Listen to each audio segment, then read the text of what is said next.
Namaskar and welcome to Indian Diplomacy, a show designed to get you to understand how India deals with the world, with key countries, how it builds partnerships, and what is the impact of these partnerships on both the countries concerned as well as on the broader region and the world at large. This is a show about India's rise in the world and how it's happening in a manner that benefits and creates public goods for partners as well as the rest of the world. In this episode, we are taking up a country that's very close, closer than daylight, and something that we call a comprehensive strategic partnership. This is the United Arab Emirates. The UAE and India go back a long time, viewers, centuries, even before the modern nation states were created. Through seafarers across the Arabian Sea, there were connections going back hundreds of years between what is today the UAE and what is today India. But in modern times, since its creation 1971-72, we have had diplomatic relations, and it's an important year. 2022 is the 50th anniversary of diplomatic relations with the UAE. We have upgraded, we have gone from one level to another in a rather quick burst of time in recent period, and this is the most exciting part of the India-UAE relationship, which is contemporary, and it's so dynamic. And to take us through this experience of how we went from just a partnership to strategic partnership to comprehensive strategic partnership, I'm very privileged to introduce to you our guest in the studio, Ambassador Navdeep Suri. Ambassador Suri served as India's head of mission in Australia, Egypt, and most importantly for this episode, the United Arab Emirates. So no one better than him who has actually steered this extraordinary growth in the relationship to a higher level than Ambassador Suri. Thank you so much for joining us today. A pleasure to be on the show. Ambassador Suri, when we talk of UAE, the first thing that people, comes to people's mind is, our diaspora there. 3.4 million people. You have lived among them. You have worked with them. You have helped them with their problems, but also seen how extraordinarily capable, resourceful they are. Now, 3.4 million people. That's almost 30% of the UAE's population is just the Indian expatriate community. So that seems to me like what makes this such a special bond. Like nothing like this anywhere else in the world except maybe the United States, where there are 4 million people of Indian origin. So please enlighten the viewers, Ambassador, about this core strength and our diaspora there, and what you feel and how the UAE authorities and the local Arab community has been so hospitable to our communities, and there's no insecurity. That seems quite remarkable because we are almost 1/3 of the UAE's population. We are indeed, and in fact, even though the United States probably has some more persons of Indian origin, but remember that 3.4 million Indians means pretty much every single one of them is an Indian passport holder. He or she is an Indian national. The other important thing is the way you have these layers of the Indian community. You have the humble worker who is working in construction or service industry or whatever, and the Emiratis really say that they have contributed to building their nation. These fantastic skyscrapers that you see in Dubai or in Abu Dhabi wouldn't have come up were it not for the sweat and toil of the Indian workers who have gone there. But you also have a lot of Indian professionals in banking, in finance, in real estate, in all different segments. And then what you have, thanks to the very business-friendly environment of the UAE, is a whole range of homespun billionaires now. People who are really looked up to for being entrepreneurs, for being job creators. You have Indian-owned business groups in Dubai, in Abu Dhabi that straddle the Middle East. Some whose reach goes even into Southeast Asia. And UAE is the gateway for us for the rest of West Asia and even for Africa and that whole region. We use the UAE as the base, our business community. The Emiratis have done an amazing job in positioning themselves thanks to the exceptional logistics facilities at Jebel Ali port next to Dubai, that it's really an entrepot in the true sense of the word. Just imagine that a small country like UAE, less than 10 million people, is our third largest trading partner after the United States and China. That's stunning, isn't it? Many people would think that the UK or Japan or France or Germany would be larger. How many people know that our second largest destination of exports after the United States is UAE? $32 billion of exports. And that is not that the UAE absorbs all of it, but it has such an efficient infrastructure for trade that it is used to send Indian goods out to East Africa, to Central Asia, to Iran, even to Pakistan. So viewers, there you see the diaspora is really the cement that binds our two countries. There's real people-to-people linkage. You know, you rarely see that in a bilateral relationship, but India, UAE, they have that. And let's hear about other aspects of this relationship from the current Indian ambassador in Abu Dhabi, Ambassador Sunjay Sudhir. Let's listen into what he has to say. I thank Doordarshan for giving me this opportunity to share my thoughts and also for selecting the UAE as one of the first few countries to be featured in this program on India's foreign policy.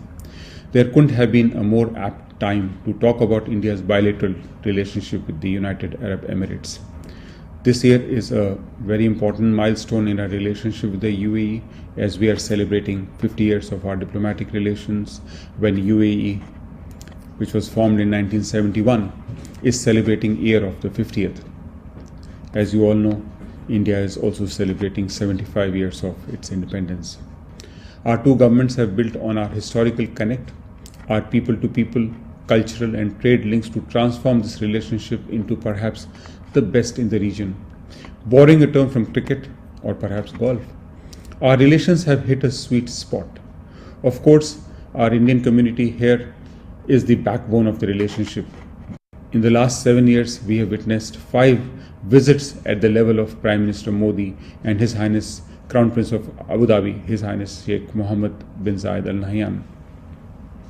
Today, the UAE is our third largest trading partner, and India is the second largest trading partner of the UAE, with a bilateral trade hovering around $60 billion. The UAE is also the third largest source of crude imports and the second largest source of both LNG and LPG. The UAE is also the only country which has invested in India's strategic petroleum reserves. Therefore, you can see how important UAE is for our energy security. We will soon sign a comprehensive economic partnership agreement, which is expected to take bilateral trade to about $100 billion in 5 years, besides opening avenues for mutual investments and promoting services trade. Then there are challenges which go beyond our national boundaries and the region, such as issues of climate change and the very existence of our planet. There again, India and the UAE have played leading roles in the pursuit of energy transition. The shared vision for a greener planet has provided another area for close cooperation between us. In the last few months, India and the UAE have deepened their cooperation against climate change, especially in areas such as working together on green hydrogen, climate action, and renewable energy sources. Next year, the UAE will host COP28, while India will be hosting the G20 summit. The decisions taken during these summits will shape the course of our common action towards climate change for the years to come. India and the UAE both face similar challenges and have their common desire for a peaceful and prosperous future for their people. To amplify our efforts, we have joined hands with like-minded countries in the region for greater good of our region. Just like the pandemic has taught us that we are safe only when all of us are safe, India and the UAE believe that our progress and prosperity is linked with the region, and to realize the full potential of the region, we need to bring like-minded countries of the region together. With this idea of sharing with others, we are also working with the UAE to bring our complementary strengths and expertise together for the larger benefit of people in other parts of the world, especially in Africa. So I would say that the India-UAE ties have remained strong and historic for decades, but they have witnessed a renewed momentum in recent years under the leadership of Prime Minister Modi and Crown Prince of Abu Dhabi Sheikh Mohammed. The India-UAE strategic partnership is going through one of its best phases, and the kind of potential this partnership has, I am confident to say that we are bound to achieve new heights in the times to come. So viewers, potential and we are finally attaining it, with a lot of effort put in by our two governments and of course the societies on both sides. It's become, such a wide-ranging relationship, and Ambassador Sudhir was talking about a number of aspects. The one that stayed in my mind, Navdeep ji, when I heard Ambassador Sudhir was, the Comprehensive Economic Partnership Agreement. That seems like the centerpiece, and we have finalized it, and it's really the potential. Our Commerce Minister, Piyush Goyal ji, was saying that it could double or even triple the trade volumes between both sides. And then there is the investment element. It's a huge developmental partnership because Prime Minister Modi has been trying to attract more and more of the sovereign wealth funds from the UAE. So really economics and people to people, these seem to be the strongest elements. And your thoughts on the CEPA and on, because India used to be reluctant for free trade agreements in the past, but now we have reached a stage where we are very confident to go ahead with the UAE, and it seems like we are unleashing that potential that Ambassador Sudhir was talking about for the synergies to multiply manifold and create so many livelihood opportunities here in India, but also there, and it's like mutual prosperity, right? I mean, often we say win-win cooperation, but there's a lot of rhetoric in it. But here, it's like we are putting the money where the mouth is. There's no doubt about that. There's a refreshing change in mindset in the Department of Commerce in particular, and Government of India in general, in terms of our interest in now signing these free trade agreements. And the first of these is going to be signed with UAE. And of course, other ones are on the way with Australia, with the UK, with the EU potentially. And these really will be a game changer in terms of us positioning ourselves as a much more global economy. With UAE, I think when we talk of the economic relationship, there are 3 or 4 parameters that you want to keep in mind. One, as you mentioned, is sovereign funds. The fact that UAE is a very capital-rich country, and the Abu Dhabi Investment Authority is the world's second largest sovereign fund with assets of over $850 billion. Wow. Now, they are making significant investments into India in core sectors like highways, like ports, like renewable energy, like warehousing and logistics, and so on. Which are the keys for economic growth? Our infrastructure. And they recognize, and they are happy to say that we see our prosperity in yours. The second area, I think, which is equally important, is trade. And as I said, the level of ambition that has been set for pretty much taking trade from $60 billion to $100 billion in the space of next 3 to 5 years is high. It'll be a boost to Indian exporters, and we're already talking about some very interesting concepts like creating an India Mart in Dubai, where we can, our MSME sector in particular, who don't have quite the wherewithal that the larger groups have, to showcase their products, where they can be shown in retail and warehoused and back-ended by the logistics that Jabal Ali provides. There's serious discussions underway about special economic zones that offer a place to each other's businesses, to make business that much more welcoming and hospitable for our respective entrepreneurs. But beyond that, to me, what is particularly interesting was last month for the Dubai Expo, you had the visit of the Lieutenant Governor of J&K. And the first 3 major global companies to sign agreements to invest in Jammu and Kashmir were from UAE. From the UAE. You saw the Emaar Group make an announcement that they are going to set up an Emaar Mall of Srinagar, 500,000 square feet of space, possibly to be expanded into hotels and service apartments that will give a boost to tourism from that part of the world. It's an amazing, it's strategic. See, that's what we mean by strategic partnership, because, Yes. the UAE was one of the first countries to recognize that India had a legitimate interest in scrapping Article 370 and moving forward with our relationship with our own Kashmiri citizens, and they're enabling this. It's such a far-sighted thing. A Muslim country is openly saying India has a sovereign right to do what it is supposed to do for its national security, and is also helping us to normalize economic opportunities and to spread them in Kashmir Valley. I mean, that's, this is really the centerpiece of what we mean by strategic relationship. So you have DP World, for example, investing in Jammu and Kashmir in a major logistics facility, and you have the Lulu Group investing into food processing and packaging, so that the wonderful fresh produce of the valley gets a global market. Yeah. But when you come to the political side, for me the 2 or 3 most significant things during my tenure were the decision of the government of UAE to invite late Foreign Minister Sushma Swaraj as guest of honor at the OIC Foreign Ministers meeting in Abu Dhabi on the 1st of March 2019. And you will recall that the Pakistanis blew hot and cold, and they protested and they threw tantrums, and the Emiratis would have none of it. They said, so this is a key point, Ambassador. I mean, the Pakistanis have always wanted to use the so-called religious factor to misguide the OIC against us, the Organization of Islamic Cooperation Countries. But the UAE has been rock solid behind India.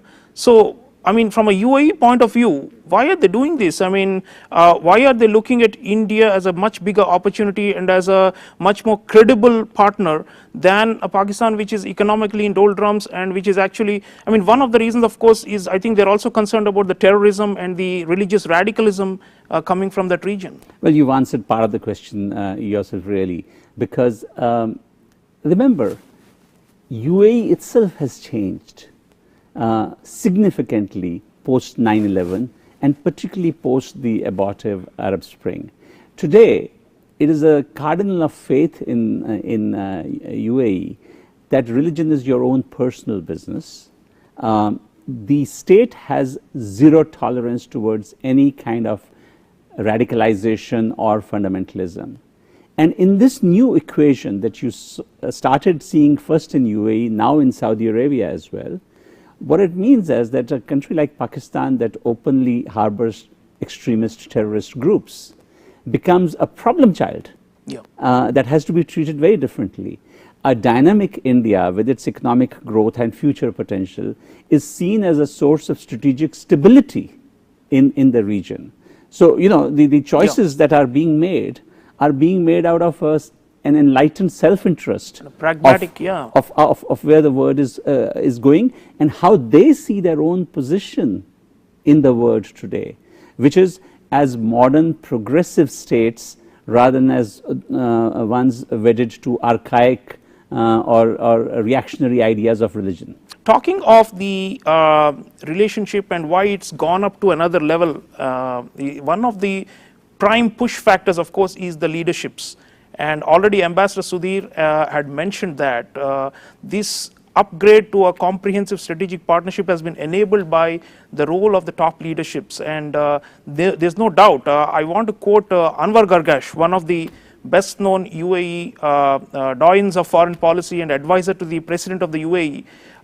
And he says that, you know, this relationship has shifted gears, India-UAE, thanks to the strategic direction given by the top leadership. Prime Minister Narendra Modi on the Indian side and Crown Prince of Abu Dhabi, Mohammed bin Zayed. Let's hear what these two outstanding personalities have to say about this relationship and then take the discussion forward. We regard UAE as an important partner in India's growth story. I particularly welcome UAE's interest in investing in India's infrastructure sector. We are working to connect the institutional investors in UAE with our National Investment and Infrastructure Fund. Security and defense cooperation have added growing new dimensions to our relationship. We have agreed to expand our useful cooperation in the field of defense to new areas, including in the maritime domain. Friends, His Highness and I believe that our closer ties are of importance not just to both our countries. They are also of significance to the entire neighborhood. Our convergence can help stabilize the region, and our economic partnership can be a source of regional and global prosperity. Our shared concern on growing threat from radicalism and terrorism to the safety and security of our people is shaping our cooperation in this space. حيث تفتح اتفاقيات الشراكة الاستراتيجية وجملة الاتفاقيات الأخرى الموقعة اليوم أفقاً رحبة وغير مسبوقة للتعاون والترابط والعمل المشترك، وتمثل نقلة نوعية كبرى في حاضر هذه العلاقات ومستقبلها.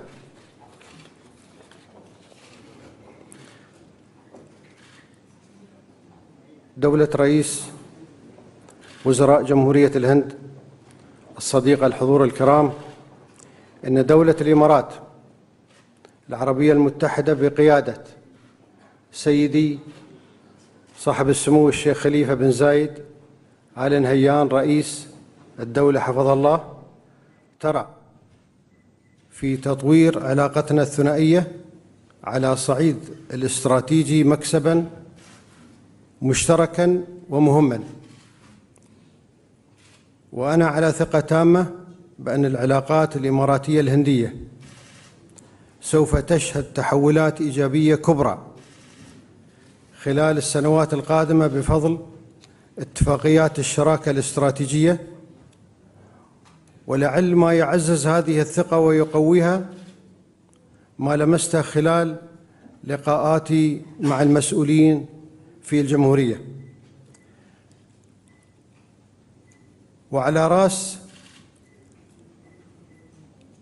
وعلى رأسهم رئيس الوزراء الصديق معالي ناريندرا مودي، من حرص كبير على تعزيز العلاقات مع دولة الإمارات العربية المتحدة وتقدير لتجربتها التنموية والإنسانية الرائدة، وتصميم على جعل هذه الاتفاقيات الجسر الذي تعبر عليه علاقاتنا نحو مستقبل المشرق بإذن الله.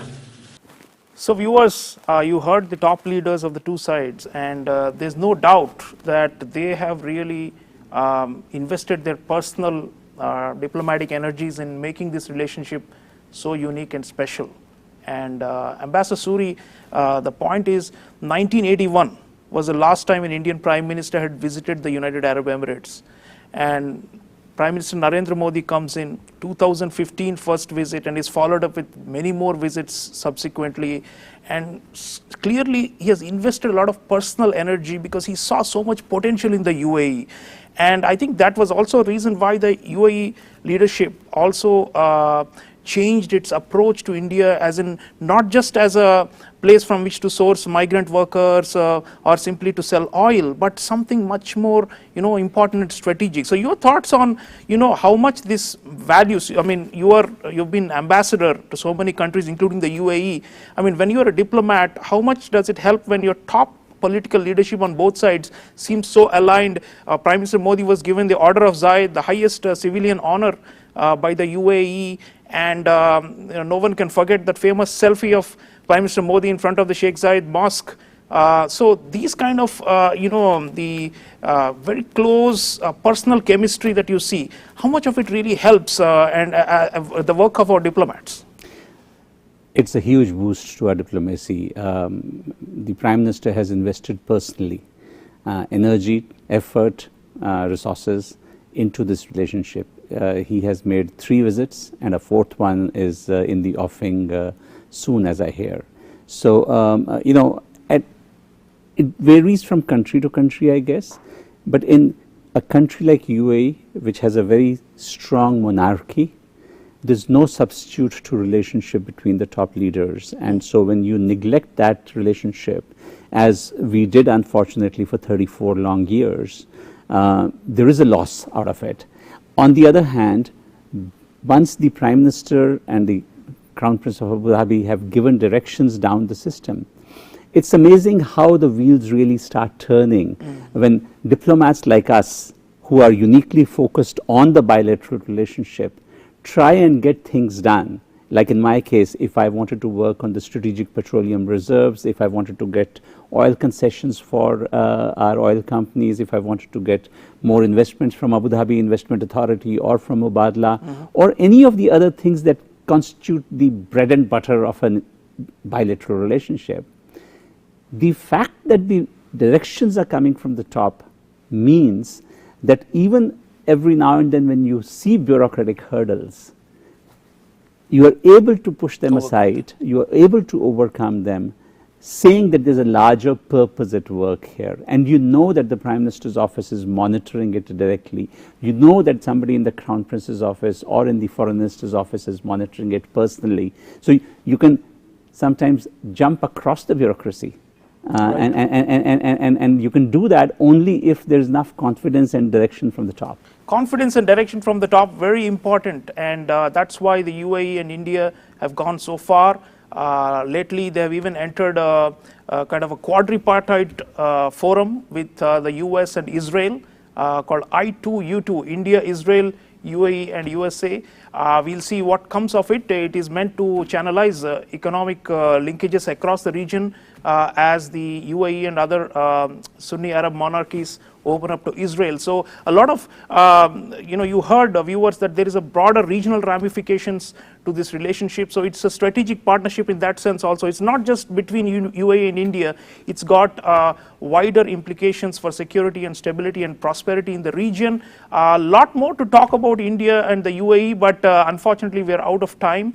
But I want to thank Ambassador Navdeep Suri for sparing his time for us and for enlightening all of us.